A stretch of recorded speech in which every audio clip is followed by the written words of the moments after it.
ಇಂತಹ ಶಕ್ತಿಶಾಲಿ ದಿನ ಈ 5 ವಸ್ತುಗಳನ್ನು ಮನೆಗೆ ತಂದರೆ ತುಂಬಾ ಒಳ್ಳೆಯದಾಗುತ್ತದೆ. ಅಥವಾ 5 ವಸ್ತುಗಳು ತಗೊಂಡು ಬರೋದಕ್ಕೆ ಆಗಿಲ್ಲ ಅಂದರೆ ಅದರಲ್ಲಿ 1 ಅಥವಾ 2 ವಸ್ತುಗಳನ್ನು ಕೂಡ ತಗೊಂಡು ಬರಬಹುದು. ತುಂಬಾ ಕಡಿಮೆ ರೇಟ್ ಇದೆ, ಹಾಗಾಗಿ 5 ವಸ್ತುಗಳನ್ನು ತಗೊಂಡು ಬನ್ನಿ. ಯಾಕೆಂದರೆ ನಾವು ಈ ರೀತಿಯಾಗಿ ಈ 5 ವಸ್ತುಗಳನ್ನು ತಂದು ನಾವು ಪೂಜೆಯ ರೂಮ್ನಲ್ಲಿಟ್ಟು ಪೂಜೆ ಮಾಡಿದ ನಂತರ ಒಂದೊಂದು ಸ್ಥಳದಲ್ಲಿ ಒಂದೊಂದು ವಸ್ತುವನ್ನು ಇಡೋದ್ರಿಂದ ಖಂಡಿತ ವರ್ಷ ಪೂರ್ತಿ ನಿಮಗೆ ಹಣದ ಸಮಸ್ಯೆ ಬರಲ್ಲ. ಇನ್ನು ಮನೆಯಲ್ಲಿ ಸುಖ, ಶಾಂತಿ, ನೆಮ್ಮದಿ ಅನ್ನೋದು ದೊರೆಯುತ್ತದೆ. ನೀವು ಕೈ ಹಾಕಿದ ಕೆಲಸದಲ್ಲೆಲ್ಲ ಜಯ ಅನ್ನೋದು ಸಿಗ್ತಾ ಹೋಗುತ್ತದೆ. ಹಾಗಾಗಿ ಈ 5 ವಸ್ತುಗಳು ಯಾವುವು ಎಂದು ನೋಡೋಣ ಬನ್ನಿ. ಅದಕ್ಕೂ ಮುಂಚೆ ನೀವಿನ್ನು ಚಾನಲ್ಗೆ ಸಬ್ಸ್ಕ್ರೈಬ್ ಆಗಿಲ್ಲ ಅಂದರೆ ಈಗಲೇ ಸಬ್ಸ್ಕ್ರೈಬ್ ಆಗಿ, ಹಾಗೆ ವಿಡಿಯೋಗೆ ಲೈಕ್ ಮಾಡಿ, ವಿಡಿಯೋ ಸ್ಕಿಪ್ ಮಾಡದೆ ಕೊನೆ ತನಕ ನೋಡಿ. ಎಲ್ಲರೂ ಭಕ್ತಿಯಿಂದ ಓಂ ಶ್ರೀ ಮಹಾಲಕ್ಷ್ಮಿ ನಮಃ ಅಂತ ಕಮೆಂಟ್ ಮಾಡಿ. ಸ್ನೇಹಿತರೆ, ಮೊದಲನೆಯ ವಸ್ತು ಉಪ್ಪು. ನಾವು ಅಡುಗೆ ಮಾತ್ರವಲ್ಲದೆ ವಾಸ್ತುಶಾಸ್ತ್ರದಲ್ಲೂ ಕೂಡ ಉಪ್ಪು ಬಹಳ ಮುಖ್ಯ. ಇದು ನಕಾರಾತ್ಮಕ ಶಕ್ತಿಯನ್ನು ಹೀರಿಕೊಳ್ಳುತ್ತದೆ ಮತ್ತು ಧನಾತ್ಮಕ ಶಕ್ತಿಯನ್ನು ಹೆಚ್ಚಿಸುತ್ತದೆ ಅಂತಾನೆ ಹೇಳ್ಬೋದು. ಹಾಗಾಗಿ ಉಪ್ಪಿಗಿಂತ ರುಚಿ ಇಲ್ಲ, ತಾಯಿಗಿಂತ ಬಂಧು ಇಲ್ಲ ಅಂತ ಗಾದೆ ಮಾತು ಕೂಡ ಕೇಳಿದ್ರಿ. ಉಪ್ಪು ಇಲ್ಲದೆ ಯಾವ ಅಡುಗೆಯೂ ಕೂಡ ರುಚಿ ಇರುವುದಿಲ್ಲ. ಹಾಗಾಗಿ ಉಪ್ಪು ಕೇವಲ ಅಡುಗೆ ಮಾತ್ರವಲ್ಲದೆ ವಾಸ್ತುದೋಷಕ್ಕಾಗಲಿ ಅಥವಾ ಸೌಂದರ್ಯಕ್ಕೂ ಕೂಡ ನಾವು ಉಪ್ಪನ್ನು ಬಳಸ್ತೀವಿ. ಉಪ್ಪನ್ನು ಲಕ್ಷ್ಮೀ ದೇವಿಗೆ ಹೋಲಿಕೆ ಮಾಡ್ತಾರೆ. ಹಾಗಾಗಿ ಈ ದಿನ ನೀವು 1 kg ಆಗುವಷ್ಟು ಅರಳುಪ್ಪನ್ನು ತಗೊಂಡು ಬಂದು ನೀವು ಗ್ಲಾಸ್ ಬಾಕ್ಸ್ ಆಗಲಿ ಅಥವಾ ಪಿಂಗಾಣಿ ಡಬ್ಬಿಯಲ್ಲಿ ಉಪ್ಪನ್ನು ಹಾಕಬೇಕಾಗುತ್ತದೆ. ಯಾವುದೇ ಕಾರಣಕ್ಕೂ ನೀವು ಪ್ಲಾಸ್ಟಿಕ್ ಡಬ್ಬಿಯಲ್ಲಿ ಆಗಲಿ ಅಥವಾ ಸ್ಟೀಲ್ ಡಬ್ಬಿಯಲ್ಲಿ ಉಪ್ಪನ್ನು ಯೂಸ್ ಮಾಡಬಾರದು. ಉಪ್ಪನ್ನು ಆ ಡಬ್ಬಿಗಳಲ್ಲಿ ಹಾಕಬಾರ್ದು. ಈ ರೀತಿಯಾಗಿ ನೀವೇನಾದರೂ ಪ್ಲಾಸ್ಟಿಕ್ ಡಬ್ಬಿಯಲ್ಲಿ ಅಥವಾ ಸ್ಟೀಲ್ ಡಬ್ಬಿಯಲ್ಲಿ ಉಪ್ಪು ಹಾಕಿದರೆ ಮನೆಯಲ್ಲಿ ಮನಃಶಾಂತಿ ಇರುವುದಿಲ್ಲ. ಮನೆಯಲ್ಲಿ ತುಂಬಾ ಕಿರಿಕಿರಿ ಆಗ್ತಾ ಇರುತ್ತದೆ. ಇನ್ನು ಮನೆಯಲ್ಲಿ ಜಗಳಗಳು ಜಾಸ್ತಿ ಆಗ್ತಾ ಇರುತ್ತದೆ. ಇನ್ನು ದರಿದ್ರನೆ ಅನ್ನೋದು ಹೆಚ್ಚಾಗ್ತಾನೆ ಇರುತ್ತದೆ. ಅದಕ್ಕೋಸ್ಕರ ಯಾವುದೇ ಕಾರಣಕ್ಕೂ ನಾವು ಪ್ಲಾಸ್ಟಿಕ್ ಸ್ಟೀಲ್ ಡಬ್ಬಿಯ ಉಪ್ಪನ್ನು ಹಾಕಬಾರ್ದು. ನೀವು ಪಿಂಗಾಣಿ ಅಥವಾ ಗ್ಲಾಸ್ ಬಾಕ್ಸಲ್ಲೇ ಉಪ್ಪನ್ನು ಹಾಕಬೇಕಾಗುತ್ತೆ. ಈ ರೀತಿಯಾಗಿ ನೀವು 1 kg ಉಪ್ಪನ್ನು ತಗೊಂಡು ಬಂದು ಈ ದಿನ ಬೆಳಿಗ್ಗೆ ಆದರೂ ಪರವಾಗಿಲ್ಲ ಅಥವಾ ಸಾಯಂಕಾಲ ಆದರೂ ಪರವಾಗಿಲ್ಲ, ನೀವು ಈ ರೀತಿಯಾಗಿ ಉಪ್ಪನ್ನು ತರೋದ್ರಿಂದ ಮನೆಯಲ್ಲಿ ಲಕ್ಷ್ಮಿ ಶಾಶ್ವತವಾಗಿ ನೆಲೆಯೂರುತ್ತಾಳೆ ಅಂತಾನೆ ಹೇಳ್ಬೋದು. ಇನ್ನು ಎರಡನೆಯ ವಸ್ತು ಯಾವುದು ಅಂದರೆ ಕವಡೆ. ಎಷ್ಟು ಕವಡೆ ತರಬೇಕು ಅನ್ನೋದಾದರೆ 6 ಕವಡೆಗಳನ್ನು ತರಬೇಕಾಗುತ್ತೆ. ಅದರಲ್ಲೂ ಅವು ಯೆಲ್ಲೋ ಕಲರ್ ಇರುವಂಥದ್ದು. ನೀವು ನೋಡಿಕೊಂಡು ಯೆಲ್ಲೋ ಕಲರ್ ಇರುವಂತಹ ಕವಡೆಗಳನ್ನು ಆರಿಸಿಕೊಂಡು ತರಬೇಕಾಗುತ್ತದೆ. 6 ಕವಡೆ ತಂದರೆ ಸಾಕು. ಇನ್ನು ಮನೆಗೆ ತಗೊಂಡು ಬಂದ ತಕ್ಷಣ ಏನು ಮಾಡಬೇಕು ಅನ್ನೋದಾದರೆ ಒಂದು ಬೌಲಲ್ಲಿ ನೀವು ನೀರು ಹಾಕಿ ಆ ನೀರಿಗೆ ಸ್ವಲ್ಪ ನೀವು ಅರಿಶಿನ ಹಾಕಿ ಈ ಕವಡೆಗಳನ್ನೆಲ್ಲ ಶುದ್ಧಿ ಮಾಡ್ಕೋಬೇಕು.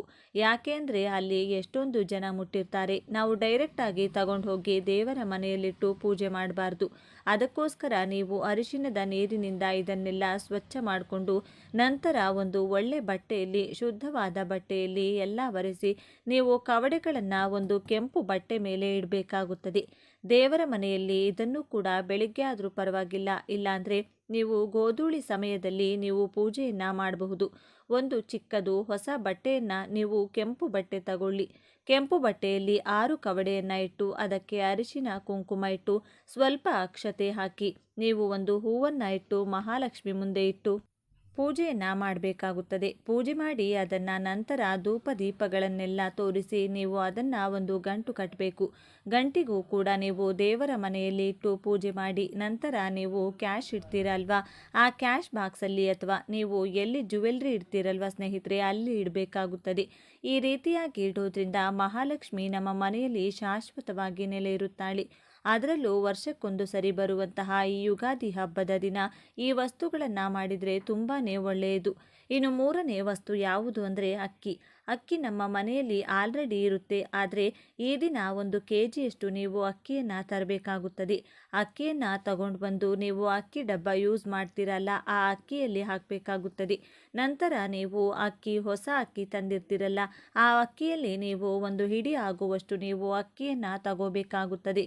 1 ಹಿಡಿ ಆಗುವಷ್ಟು ಅಕ್ಕಿಯನ್ನು ತಗೊಂಡು ಒಂದು ಹಿತ್ತಾಳೆ ಅಥವಾ ತಾಮ್ರದ ತಟ್ಟೆ ಆಗಬಹುದು ಅಥವಾ ಬೌಲ್ ಆಗಬಹುದು, ಆ ತಟ್ಟೆಯಲ್ಲಿ ಹಾಕಿ ನೀವು ಅದನ್ನು ದೇವರ ಮನೆಯಲ್ಲಿ ಮಹಾಲಕ್ಷ್ಮಿಯ ಫೋಟೋ ಮುಂದೆ ಇಡಬೇಕಾಗುತ್ತೆ. ನಂತರ ಅದಕ್ಕೆ ಸ್ವಲ್ಪ ಒಂದು ಚಿಟಿಕೆ ಆಗುವಷ್ಟು ಅರಿಶಿನ ಕುಂಕುಮ, ಒಂದು ಹೂವನ್ನು ಇಟ್ಟು ನೀವು ಮಹಾಲಕ್ಷ್ಮಿ ಹತ್ರ ಬೇಡ್ಕೊಳ್ಳಿ. ಅಮ್ಮ, ನನಗೆ ವರ್ಷ ಪೂರ್ತಿ ಯಾವುದೇ ಕಾರಣಕ್ಕೂ ನಮಗೆ ಹಣದ ಕೊರತೆ ಆಗಬಾರ್ದು, ಅನ್ನದ ಕೊರತೆ ಆಗಬಾರ್ದು ಅಂತ ನೀವು ಮಹಾಲಕ್ಷ್ಮಿಯನ್ನು ಬೇಡ್ಕೊಡ್ಬೇಕಾಗುತ್ತದೆ. ನಂತರ ಏನು ಮಾಡಬೇಕು ಅನ್ನೋದಾದರೆ, ಅದರಲ್ಲಿ ಒಂದು ಚಿಟಿಕೆ ಆಗುವಷ್ಟು ಅಕ್ಕಿ ತಗೊಂಡು ನೀವು ಒಂದು ಹೊಸ ಕೆಂಪು ಬಟ್ಟೆ ತಗೊಂಡಿರ್ತೀರಲ್ಲ, ಆ ಕೆಂಪು ಬಟ್ಟೆಯಲ್ಲಿ ನೀವು ಒಂದು ಚಿಟಿಕೆ ಆಗುವಷ್ಟು ಅಕ್ಕಿಯನ್ನು ಕಟ್ಟಿ ಅದನ್ನು ನೀವು ಕ್ಯಾಶ್ ಬಾಕ್ಸ್ ಅಥವಾ ಜ್ಯುವೆಲರಿ ಎಲ್ಲ ಇಡ್ತೀರಲ್ವಾ, ಅಲ್ಲಿ ಇಡಬೇಕಾಗುತ್ತದೆ. ನಂತರ ಸ್ವಲ್ಪ ಅಕ್ಕಿ ತಗೊಂಡು ನೀವು ವ್ಯಾನಿಟಿ ಬ್ಯಾಗಲ್ಲಿ ಅಥವಾ ನಿಮ್ಮ ಪರ್ಸ್ನಲ್ಲಿ 1, 2, 3 ಅಕ್ಕಿ ಕಾಳು ಹಾಕೊಳ್ಳಿ. ಇನ್ನು ಗಂಡಸರಾದರೆ ಅವರ ವ್ಯಾಲೆಟಲ್ಲಿ ಕೂಡ 1, 2, 3 ಅಕ್ಕಿ ಕಾಳು ಹಾಕಿದರೆ ಸಾಕು. ಈ ರೀತಿಯಾಗಿ ಮಾಡಿ ಅದು ವರ್ಷ ಪೂರ್ತಿ ಇರಲಿ ಸ್ನೇಹಿತರೆ. ಅದು ಏನೂ ಆಗಲ್ಲ, ಅಕ್ಕಿ ಅಲ್ವಾ, ಏನೂ ಹಾಳಾಗಲ್ಲ. ಹಾಗಾಗಿ ನೀವು ಅದನ್ನು ನೆಕ್ಸ್ಟ್ ಇಯರ್ ಒಳಗಡೆ ನೀವು ಅದನ್ನು ತಗೊಂಡು ಹೋಗಿ ಯಾರೂ ತುಳಿಯದೇ ಇರುವಂತಹ ಜಾಗದಲ್ಲಿ ಹಾಕಬೇಕಾಗುತ್ತದೆ. ಈ ರೀತಿಯಾಗಿ ಮಾಡಿಕೊಳ್ಳೋದ್ರಿಂದ ಮಹಾಲಕ್ಷ್ಮಿ ನಿಮ್ಮ ಮನೆಯಲ್ಲಿ ಶಾಶ್ವತವಾಗಿ ಉಳಿತಾಳೆ. ಇನ್ನು ಬರುವಂತಹ ವರ್ಷದಲ್ಲಿ ನಿಮ್ಮ ಮನೆಯಲ್ಲಿ ಸುಖ, ಸಂತೋಷ, ನೆಮ್ಮದಿ ಅನ್ನೋದು ನೆಲೆಸ್ತಾ ಹೋಗುತ್ತೆ. ಹಾಗಾಗಿ ಆ ದಿನ 1 kg ಆಗುವಷ್ಟು ಅಕ್ಕಿ ಆದರೂ ನೀವು ತಗೊಂಡು ಬಂದು ಈ ರೀತಿಯಾಗಿ ಮಾಡಿ ನೋಡಿ, ನಿಮ್ಮಲ್ಲಿ ಎಷ್ಟು ಚೇಂಜಸ್ ಆಗುತ್ತೆ ಅಂತ ನಿಮಗೆ ಗೊತ್ತಾಗುತ್ತದೆ. ಇನ್ನು 4ನೆಯದಾಗಿ ನಾವು ಯಾವ ಕೆಲಸವನ್ನು ಮಾಡಬೇಕು ಅನ್ನೋದಾದರೆ, ಈ ದಿನ ಬೆಳಿಗ್ಗೆ 6 ಗಂಟೆಯಿಂದ 9 ಗಂಟೆಯ ಒಳಗಡೆ ಆಗಲಿ ಅಥವಾ ಸಾಯಂಕಾಲ 5 ಗಂಟೆಯಿಂದ 7 ಗಂಟೆಯ ಒಳಗಡೆ ಆಗಲಿ ನಾವು ಅರಳಿ ಮರದ ಹತ್ರ ಹೋಗಬೇಕು. ಹೋಗೋ ಸಮಯದಲ್ಲಿ ನಾವು ಒಂದು ತಾಮ್ರದ ಚೊಂಬಲ್ಲಿ ಅಥವಾ ತಾಮ್ರದ ತಂಬಿಗೆಯಲ್ಲಿ ನೀವು ಶುದ್ಧವಾದ ನೀರನ್ನು ಹಾಕಿ ಅದರಲ್ಲಿ ಸ್ವಲ್ಪ ಹಾಲು ಹಾಗೆ ಒಂದು ಸ್ವಲ್ಪ ಬೆಲ್ಲವನ್ನು ಹಾಕ್ಕೋಬೇಕಾಗುತ್ತದೆ. ಇನ್ನು ಅದರ ಜೊತೆ ನಾವು ಒಂದು ದೀಪ, ಶುದ್ಧವಾದ ತುಪ್ಪ ಮತ್ತು 2 ಬತ್ತಿಗಳನ್ನು ತಗೊಂಡು ಹೋಗಬೇಕಾಗುತ್ತದೆ. ಇನ್ನು ನೀವು ಅರಳಿ ಮರದ ಹತ್ರ ಹೋಗಿ ನೀವು ನಮಸ್ಕಾರ ಮಾಡಿಕೊಂಡು ಮೊದಲು ನೀವು ಏನು ನೀರು ತಗೊಂಡು ಹೋಗಿರ್ತೀರಲ್ಲ, ಆ ನೀರನ್ನು ಅರಳಿ ಮರದ ಬುಡಕ್ಕೆ ಹಾಕಬೇಕಾಗುತ್ತದೆ. ಅದರಲ್ಲಿ ಶ್ರೀಮನ್ನಾರಾಯಣ ಮತ್ತು ಮಹಾಲಕ್ಷ್ಮಿ ವಾಸಿಸುತ್ತಾರೆ. ಹಾಗಾಗಿ ಅರಳಿ ಮರದ ಬುಡದಲ್ಲಿ ನೀವು ಆ ಶುದ್ಧವಾದ ನೀರು, ಒಂದು ಸ್ವಲ್ಪ ಬೆಲ್ಲ ಹಾಗೇನೆ ಹಾಲನ್ನು ತಗೊಂಡು ಹೋಗಿ ಬುಡದಲ್ಲಿ ಹಾಕಿ ಮತ್ತು ಅರಳಿ ಮರಕ್ಕೆ 12 ಪ್ರದಕ್ಷಿಣೆಯನ್ನು ಹಾಕಬೇಕಾಗುತ್ತೆ. ಸ್ನೇಹಿತರೆ, 12 ಪ್ರದಕ್ಷಿಣೆ ಆದಮೇಲೆ ನೀವು ಅಲ್ಲೇ ಕೂತ್ಕೊಂಡು ಒಂದು ತುಪ್ಪದಿಂದ ದೀಪವನ್ನು ಹಚ್ಚಬೇಕು. ದೀಪಕ್ಕೂ ಕೂಡ ಅರಿಶಿನ ಕುಂಕುಮ ಹಾಗೆಯೇ ಒಂದು ಹೂವನ್ನು ಇಟ್ಟು ಶುದ್ಧವಾದ ತುಪ್ಪವನ್ನು ಹಾಕಿ 2 ಬತ್ತಿಯನ್ನು ಹಾಕಿ ನೀವು ಅಲ್ಲಿ ದೀಪವನ್ನು ಹಚ್ಚಿ ನೀವು ಶ್ರೀಮನ್ನಾರಾಯಣನನ್ನು, ಮಹಾಲಕ್ಷ್ಮಿಯನ್ನು ಬೇಡ್ಕೋಬೇಕಾಗುತ್ತದೆ. ಅಮ್ಮ, ಈ ವರ್ಷ ನಾನು ಇಷ್ಟೆಲ್ಲ ಕಷ್ಟಪಟ್ಟಿದ್ದೀನಿ, ಬರೋ ವರ್ಷ ನನಗೆ ಸುಖಕರ ಜೀವನ ಇರಲಿ, ನಾನು ಅಂದುಕೊಂಡ ಕೆಲಸಗಳೆಲ್ಲ ನನಗೆ ಆಗಲಿ ಅಂತ ನೀವು ಅಮ್ಮನನ್ನು ಬೇಡಿಕೊಳ್ಬೇಕಾಗುತ್ತದೆ. ಇನ್ನು ಶ್ರೀಮನ್ನಾರಾಯಣನ ಸಮೇತ ನಮ್ಮ ಮನೆಗೆ ಬಾ ಅಮ್ಮ ಅಂತ ಮಹಾಲಕ್ಷ್ಮಿಗೆ ನೀವು ನಮಸ್ಕಾರ ಮಾಡಿಕೊಂಡು ನೀವು ಮನೆಗೆ ಬರಬೇಕಾಗುತ್ತದೆ. ಇನ್ನು ಕೊನೆಯ ವಸ್ತು ಯಾವುದು ಅನ್ನೋದಾದರೆ ಅರಿಶಿನದ ಕೊಂಬು. ಸ್ನೇಹಿತರೆ, ಇದನ್ನು ನಾನು ಪ್ರೀವಿಯಸ್ ವಿಡಿಯೋದಲ್ಲೂ ಕೂಡ ನೀವು ನೋಡಿರಬಹುದು. ಆದರೂ ಈಗಲೂ ಕೂಡ ನಾನು ಸ್ವಲ್ಪ ಶಾರ್ಟ್ ಆಗಿ ಇದರ ಬಗ್ಗೆ ತಿಳಿಸಿಕೊಡ್ತಿದ್ದೀನಿ. ಇದನ್ನು ನೀವು ಮನೆಗೂ ಕೂಡ ಕಟ್ಟಬಹುದು. ಹಾಗೆಯೇ ವ್ಯಾಪಾರ ಮಾಡ್ತಾ ಇದ್ದೀರಾ ಅಂದರೆ ವ್ಯಾಪಾರ ಸ್ಥಳಗಳಲ್ಲೂ ಕೂಡ ಕಟ್ಟಬಹುದು. ಈ ರೀತಿಯಾಗಿ ನೀವು ಈ ಅರಿಶಿನದ ಕೊಂಬನ್ನು ಬಾಗಿಲಿಗೆ ಕಟ್ಟೋದ್ರಿಂದ ಗುರುಬಲ ಅನ್ನೋದು ಹೆಚ್ಚಾಗ್ತಾ ಹೋಗುತ್ತದೆ. ನೀವು ವಾಹನ ಖರೀದಿ ಆಗ್ಬೋದು ಅಥವಾ ಮನೆ ಖರೀದಿ ಮಾಡೋರು ಅಥವಾ ನಮಗೆ ಹಣ ಬರ್ತಾ ಇಲ್ಲ ಅನ್ನೋರಾಗಲಿ ಅಥವಾ ಮದುವೆ ಸೆಟ್ ಆಗ್ತಾ ಇಲ್ಲ, ಮಕ್ಕಳಾಗ್ತಾ ಇಲ್ಲ, ಯಾವುದೇ ಒಂದು ಶುಭ ಕಾರ್ಯಗಳು ಆಗ್ತಾ ಇಲ್ಲ ಅಂದರೆ ನೀವು ಈ ವರ್ಷ ಈ ರೀತಿಯಾಗಿ ಕಟ್ಟಿ ನೋಡಿ, ತುಂಬಾ ಒಳ್ಳೆಯದಾಗುತ್ತದೆ.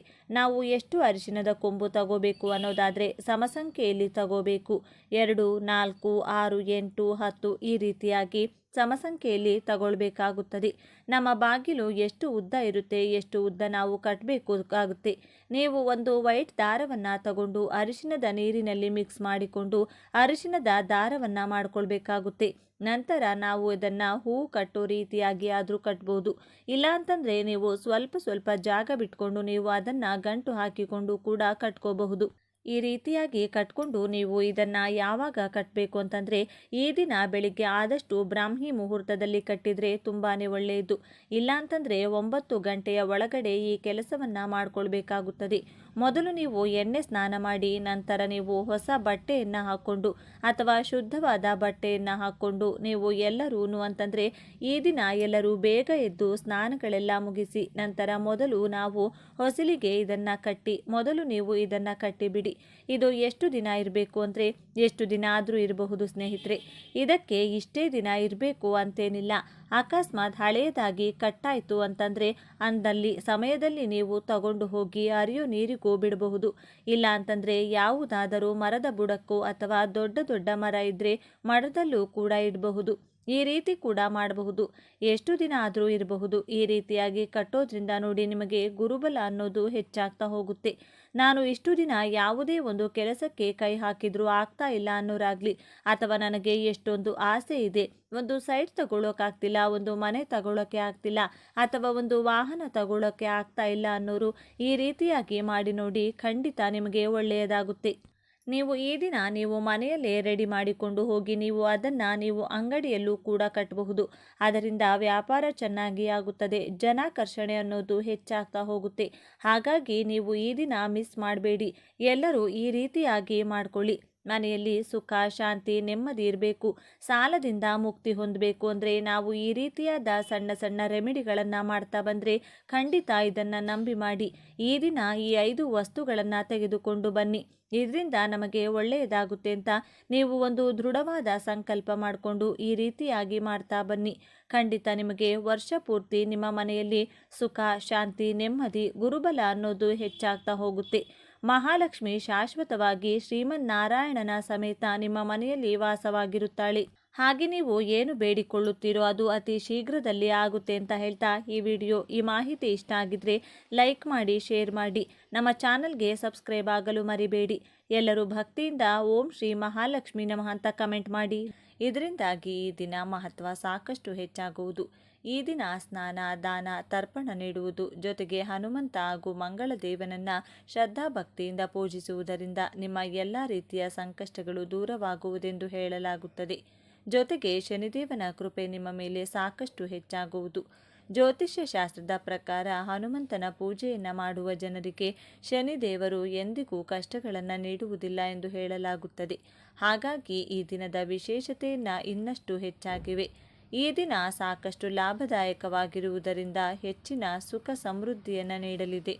ಇಂತಹ ಅದ್ಭುತವಾದ ದಿನದಂದು ಯಾರು ಮನೆಯಲ್ಲಿ ಈ 3 ಪದಾರ್ಥಗಳನ್ನು ಬೆರೆಸಿ ಧೂಪ ಹಾಕುತ್ತಾರೋ ಅವರ ಮನೆ ತುಂಬಾ ಪ್ರಶಾಂತವಾಗಿ ಬದಲಾಗುತ್ತದೆ.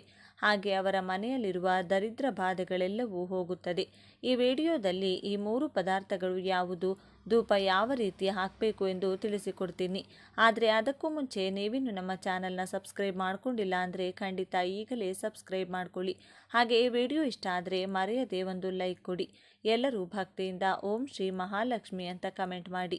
ಸ್ನೇಹಿತರೆ, ಈ ದಿನ ಅಂದರೆ ಲಕ್ಷ್ಮೀ ದೇವಿಗೆ ತುಂಬ ಇಷ್ಟ. ಅವತ್ತು ಯಾರು ಲಕ್ಷ್ಮೀ ದೇವಿಯ ಆರಾಧನೆ ಮಾಡ್ತಾರೋ ಅವರಿಗೆ ಖಂಡಿತ ಲಕ್ಷ್ಮೀ ಕಟಾಕ್ಷ ಪ್ರಾಪ್ತಿಯಾಗುತ್ತದೆ. ಆದರೆ ಈ ದಿನ ಯಾವುದಾದರೂ ಹೊಸ ಕೆಲಸ ಶುರು ಮಾಡಿದರೆ ತುಂಬಾ ಒಳ್ಳೆಯದು. ಅಮಾವಾಸ್ಯೆ ಮತ್ತು ಪೌರ್ಣಮಿ ಶೂನ್ಯ ತಿಥಿಗಳು. ಇಂತಹ ಶೂನ್ಯ ತಿಥಿಗಳಲ್ಲಿ ವಿಶೇಷವಾದ ದೈವಿಕ ಶಕ್ತಿಗಳು ಇರುತ್ತವೆ. ಹಾಗೆ ಆ ತಿಥಿಗಳು ಪರಮ ಪವಿತ್ರವಾದವು ಎಂದು ನಮ್ಮ ಪುರಾಣಗಳಲ್ಲಿ ವಿವರಿಸಲಾಗಿದೆ. ಈ ದಿನ ಲಕ್ಷ್ಮೀ ದೇವಿಯನ್ನು ಪೂಜಿಸುವುದರಿಂದ ಗಂಡನ ಆಯಸ್ಸು, ಆರೋಗ್ಯ ಬದಲಾಗುತ್ತದೆ. ದೇವರ ಆರಾಧನೆಗೆ ಒಳ್ಳೆಯ ದಿನ. ಈ ದಿನ ಲಕ್ಷ್ಮೀ ದೇವಿಯ ಜೊತೆಗೆ ಮಹಾವಿಷ್ಣು, ಪರಮೇಶ್ವರ, ಶನಿದೇವರು ಹಾಗೂ ಆಂಜನೇಯ ಸ್ವಾಮಿಯನ್ನು ಕೂಡ ಪೂಜಿಸಲಾಗುತ್ತದೆ. ಭಕ್ತಿಯಿಂದ ಪರಮೇಶ್ವರನನ್ನು ಪೂಜಿಸಿದರೆ ಅದೃಷ್ಟ, ಸಂಪತ್ತು ಜೊತೆಗೆ ಅಷ್ಟೈಶ್ವರ್ಯವನ್ನು ಪರಮೇಶ್ವರ ಕೊಡುತ್ತಾರೆ. ನೀವು ಅಂದುಕೊಂಡ ಕಾರ್ಯಗಳು ನೆರವೇರಬೇಕು ಅಂದರೆ ಈ ದಿನ ಆಂಜನೇಯ ಸ್ವಾಮಿಯನ್ನು ಪೂಜಿಸಬೇಕು. ಈ ದಿನ ಆಂಜನೇಯ ಸ್ವಾಮಿಯನ್ನು ಪೂಜಿಸೋದ್ರಿಂದ ಸಂಪತ್ತಿನ ಜೊತೆಗೆ ನೀವು ಅಂದುಕೊಂಡ ಕೆಲಸಗಳು ಬೇಗನೆ ಪೂರ್ತಿಯಾಗುತ್ತದೆ. ಅದಕ್ಕಾಗಿ ನೀವು ಆಂಜನೇಯ ಸ್ವಾಮಿಯ ದೇವಸ್ಥಾನಕ್ಕೆ ಹೋಗಿ ಅವರಿಗೆ ತುಪ್ಪದ ದೀಪ ಹಚ್ಚಿ 18 ಪ್ರದಕ್ಷಿಣೆಯನ್ನು ಹಾಕಬೇಕಾಗುತ್ತದೆ. ಈ ದಿನ ಮಹಾವಿಷ್ಣುವನ್ನು ಪೂಜಿಸೋದ್ರಿಂದ ಆರ್ಥಿಕ ಸಮಸ್ಯೆಗಳು ಹೋಗಿ ಆಯಸ್ಸು, ಆರೋಗ್ಯ ಹೆಚ್ಚಾಗುತ್ತದೆ. ಈ ದಿನ ಮನೆಯಲ್ಲಿ ಮೃತಪಟ್ಟ ಪೂರ್ವಿಕರನ್ನು ಪೂಜಿಸೋದ್ರಿಂದ ಅವರು ಸಂತೃಪ್ತಿ ಹೊಂದುತ್ತಾರೆ. ಈ ದಿನ ಪಿತೃದೇವತೆಗಳು ಮನೆಗೆ ಬರುತ್ತಾರೆಂದು ಹಿಂದೂಗಳು ನಂಬುತ್ತಾರೆ. ಆರ್ಥಿಕ ಪರಿಸ್ಥಿತಿ ಚೆನ್ನಾಗಿಲ್ಲದವರು ಈ ದಿನ ನಿಮ್ಮ ಪೂರ್ವಿಕರ ಫೋಟೋಗಳಿಗೆ ನಮಸ್ಕಾರ ಮಾಡಿ ಭಕ್ತಿಯಿಂದ ಅವರನ್ನು ಪೂಜೆ ಮಾಡಿಕೊಂಡು ಮನಸ್ಸಿನಲ್ಲಿ ನಿಮ್ಮ ಕೋರಿಕೆ ಹೇಳಿಕೊಂಡ್ರೆ ಓಂ ಲಕ್ಷ್ಮೀ ನಮಃ ಎಂಬ ಮಂತ್ರವನ್ನು ಬೆಳಿಗ್ಗೆ, ಮಧ್ಯಾಹ್ನ ಹಾಗೂ ರಾತ್ರಿ ಮಲಗುವ ಮುಂಚೆ 5 ಸಲ ಭಕ್ತಿಯಿಂದ ಜಪಿಸಿದರೆ ಲಕ್ಷ್ಮೀ ದೇವಿಯ ಅನುಗ್ರಹದಿಂದ ಸಿರಿ ಸಂಪತ್ತು ಪ್ರಾಪ್ತಿಯಾಗುತ್ತದೆ. ಈ ದಿನ ಶನಿದೇವರನ್ನ ಪೂಜಿಸೋದ್ರಿಂದ ಶನಿದೋಷ ಹೋಗಿ ಮನೆಯಲ್ಲಿರುವ ಕಷ್ಟಗಳೆಲ್ಲವೂ ಹೊರಟು ಹೋಗುತ್ತದೆ. ಇನ್ನು ಈ ದಿನ ಈ 3 ಪದಾರ್ಥಗಳನ್ನು ಬೆರೆಸಿ ಧೂಪ ಹಾಕೋದ್ರಿಂದ ನಮಗೆ ಅದ್ಭುತವಾದ ಫಲ ಬರುವುದು ಸ್ವಂತ ನಾವೇ ಗಮನಿಸಬಹುದಾಗಿದೆ. ಹಾಗೆ ನಮಗಿರುವಂಥ ದರಿದ್ರ ಕಷ್ಟಗಳು ಎಲ್ಲವೂ ಹೋಗಿ ಲಕ್ಷ್ಮೀ ದೇವಿಯ ಆಶೀರ್ವಾದ ಕೂಡ ಪಡೆದುಕೊಳ್ಳಬಹುದು. ಹಾಗಾಗಿ ಈ ಶಕ್ತಿಯುತವಾದ ದಿನದಂದು ಈ ಅದ್ಭುತವಾದ ಧೂಪವನ್ನು ನಿಮ್ಮ ಮನೆಯಲ್ಲಿ ತಪ್ಪದೆ ಹಾಕಿ. ಈ ಧೂಪ ಹಾಕಿದ ಮೇಲೆ ನಿಮಗೆ ಬರುವಂತಹ ಫಲವನ್ನು ನೀವೇ ನೋಡಿ ಆಶ್ಚರ್ಯಪಡುತ್ತೀರಿ. ಹಾಗೆ ನಿಮ್ಮ ಮನೆಯಲ್ಲಿ ಇನ್ಮುಂದೆ ಹಣದ ಸಮಸ್ಯೆ ಕೂಡ ಇರುವುದಿಲ್ಲ. ದೃಷ್ಟಿ ದೋಷಗಳು, ದೊಡ್ಡ ದೊಡ್ಡ ಸಮಸ್ಯೆಗಳು ಹಾಗೂ ನಮ್ಮನ್ನು ದ್ವೇಷಿಸುವವರು ನಮ್ಮ ಮೇಲೆ ಮಾಡುವಂಥ ಕೆಟ್ಟ ಪ್ರಯೋಗಗಳನ್ನು ಕೂಡ ನಾವು ಈ ದಿನ ನಿವಾರಿಸಿಕೊಳ್ಳಬಹುದು. ತುಂಬ ಜನರಿಗೆ ಮನೆಯಲ್ಲಿ ಗಲಾಟೆಗಳು, ಸಮಸ್ಯೆಗಳು, ಹಣದ ಕೊರತೆ, ಆರೋಗ್ಯ, ನೆಮ್ಮದಿ ಇಲ್ಲದಿರುವುದು, ಮಕ್ಕಳ ವಿದ್ಯಾಭ್ಯಾಸದಲ್ಲಿ ಸಮಸ್ಯೆ, ಕೆಲಸದಲ್ಲಿ ಸಮಸ್ಯೆ, ವ್ಯಾಪಾರದಲ್ಲಿ ಸಮಸ್ಯೆ, ಹೀಗೆ ಯಾವುದೋ ಒಂದು ಸಮಸ್ಯೆ ಇರುತ್ತದೆ. ನಿಮ್ಮ ಮನೆಯಲ್ಲೂ ಕೂಡ ಇದರಲ್ಲಿ ಯಾವುದಾದರೂ ಸಮಸ್ಯೆ ಇದ್ದರೆ ಈ ದಿನ ನಾನು ಹೇಳೋ ರೀತಿಯಲ್ಲಿ ತಪ್ಪದೆ ಧೂಪ ಹಾಕಿ. ನಿಮಗೆ ಅಂಗಡಿ ಇದ್ದರೆ ಅಲ್ಲೂ ಕೂಡ ಈ ಧೂಪವನ್ನು ಹಾಕಿ. ಎಷ್ಟು ಬೇಗನೆ ನಿಮ್ಮ ಸಮಸ್ಯೆಗಳು ಹೊರಟು ಹೋಗುತ್ತದೆ ಅನ್ನೋದನ್ನು ನೀವೇ ನೋಡ್ತೀರಿ. ಈ ಸಲ ಹುಣ್ಣಿಮೆ ತಿಥಿ, ವಾರ, ನಕ್ಷತ್ರ ಎಲ್ಲವೂ ಕೂಡ ಅದ್ಭುತವಾಗಿ ಬಂದಿದೆ. ಹಾಗಾಗಿ ಈ ದಿನ ಮಾಡುವಂಥ ಯಾವ ಪರಿಹಾರ ಕೂಡ ಒಳ್ಳೆಯ ಫಲವನ್ನು ಕೊಡುತ್ತದೆ. ಈ ದಿನ ಈ 3 ಪದಾರ್ಥಗಳನ್ನು ಬೆರೆಸಿ ಧೂಪ ಹಾಕೋದ್ರಿಂದ ಮನೆಯಲ್ಲಿ ತುಂಬ ಒಳ್ಳೆಯದು ನಡೆಯುತ್ತದೆ. ಯಾಕೆಂದರೆ ಪ್ರತಿಯೊಬ್ಬರ ಮನೆಯೊಳಗೂ ಬಾತ್ರೂಮ್ಗಳಿರುತ್ತವೆ. ನಾವು ಹೊರಗಡೆ ಎಲ್ಲ ಕಡೆ ಓಡಾಡಿ ಮನೆಗೆ ಬಂದು ಬಾತ್ರೂಮ್ ಒಳಗೆ ಕಾಲು ತೊಳೆದುಕೊಳ್ತೀವಿ. ನಾವು ಹೊರಗಡೆಯಿಂದ ಮನೆಗೆ ಬರುವಾಗ ನಮ್ಮ ಜೊತೆ ಹೊರಗಿರುವಂಥ ನೆಗೆಟಿವ್ ಎನರ್ಜಿ ಕೂಡ ಮನೆಯೊಳಗೆ ಬರುತ್ತದೆ. ನಮ್ಮ ಕಣ್ಣಿಗೆ ಅದು ಕಾಣಿಸದಿರುವುದರಿಂದ ನಾವು ಅದನ್ನು ಗಮನಿಸುವುದಿಲ್ಲ. ಹಾಗೆ ನಮ್ಮ ಮನೆಯೊಳಗೆ ಬರುವವರು ಕೆಟ್ಟವರು, ಒಳ್ಳೆಯವರು ಇಬ್ಬರು ಇರುತ್ತಾರೆ. ಅವರ ಜೊತೆ ಬರುವಂಥ ನೆಗೆಟಿವ್ ಎನರ್ಜಿ ಕೂಡ ನಮ್ಮ ಮನೆಯೊಳಗೆ ಪ್ರವೇಶಿಸುತ್ತದೆ. ಆ ಕಾರಣಗಳಿಂದಲೂ ಕೂಡ ನಮ್ಮ ಮನೆಯಲ್ಲಿ ವಿಪರೀತವಾಗಿ ಸಮಸ್ಯೆಗಳು ಶುರುವಾಗುತ್ತದೆ. ಕೆಲವರು ಮನೆಗೆ ಬಂದು ಹೋದ್ಮೇಲೆ ಮನೆಯಲ್ಲಿ ವಿಪರೀತವಾಗಿ ಕಷ್ಟಗಳು ಶುರುವಾಗುವುದನ್ನು ನಾವು ಒಂದಲ್ಲ ಒಂದು ಸಲ ಗಮನಿಸಿರುತ್ತೀವಿ.